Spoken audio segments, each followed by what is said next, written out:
Need for Speed, the resurrection and rebirth of arcade racing. Need for Speed is the reboot of this arcade racer that has been around since 1994. I've enjoyed all the modern day Need for Speed games, even the cinematic style of the run, but none of them really made my heart sing like Underground 2 did. I was pleasantly surprised to find out that this Need for Speed reboot pulled me back in again in the way that PS2 era classic did. The feel of this game is Underground from the moment it starts. Like Underground 2, this game takes place in one giant city at night. You're pulled into the underground scene by all your #hipster friends that say all of your favorite cringeworthy vocabulary that the kids are using today, like bae, and hand out tons of bro fists like they spent too much time watching Pewdiepie instead of me, which hurts my feelings a little bit, but whatever. Like in Underground 2, there are different style races and challenges spread out around the map that you can freely play in any order you choose. You have the choice to either drive to them or teleport to them, which is a huge time saver. The challenges for the most part consist of time trials, racing, and drifting. There aren't all too many circuit races. This game mostly consists of drifting,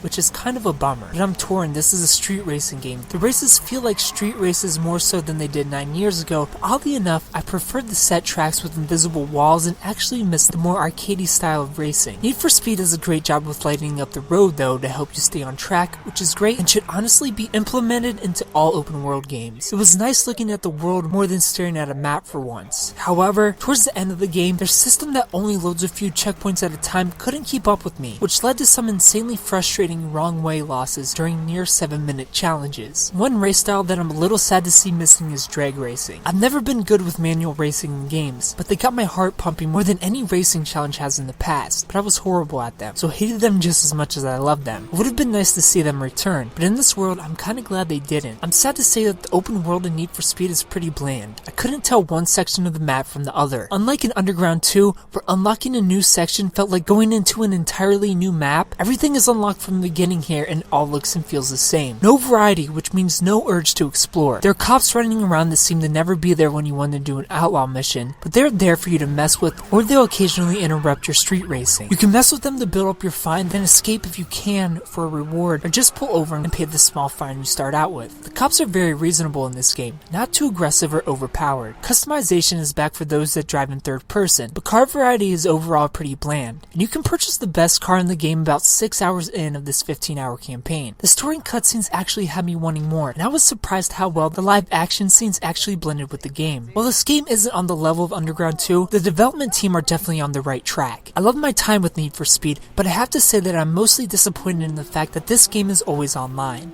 7 other players can join your world at any time. You can set your privacy to invite only if you choose, and you can challenge these friends to races like you could with the AI drivers in Underground 2. But even if you don't want to play with other people, you have to connect to the server for the game to even start. And honestly, I was the only person challenging other people, and only because I felt obligated to as a reviewer. It's nice to see my friends' high scores, and kind of cool to try and take on daily challenges, but this all could have been done without forcing an online connection. Thankfully, you don't need that great of a connection to have a smooth online experience. I did, however, have problems logging in with my sub account on my PlayStation 4 thanks to this always online game forcing you to have an Origin account to do anything. So prepare to do some hoop jumping if you're buying this game for your family. For what it is, an arcade racer, 8 out of 10. And as an overall game, 8 out of 10. If you played Need for Speed, tell me what you thought about it down in the comment section below. If you haven't played it, tell me if you plan on picking it up. Thumbs up, like the video, subscribe if you're new to the channel, and tune in tomorrow for first impressions where you find out what game we're playing next. Thanks for watching.